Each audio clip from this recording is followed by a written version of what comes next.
pour le modèle que je vous propose, je me suis appuyé un petit peu sur le cercle chromatique dans Painter. Je suis parti de ça, puis j'ai ajouté, j'ai essayé d'incorporer de manière topographique.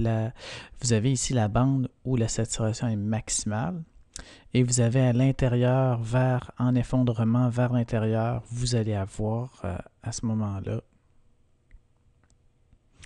la désaturation, comme ça ici, vers le centre comme ça. Et vous allez avoir la désaturation vers le blanc sur cet axe-là.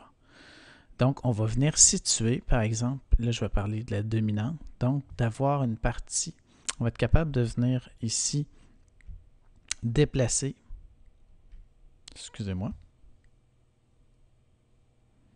déplacer ma dominante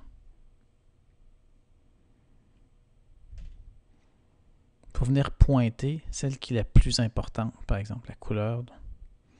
On va aller situer de cette manière-là. La même chose, on va venir placer aussi l'appui en contraste. Donc, la deuxième couleur en importance. Donc, l'appui contraste, ici, comme vous voyez, il va venir comme ça ici. Puis, généralement, puis c'est ce qu'on va vérifier ensemble, c'est est-ce que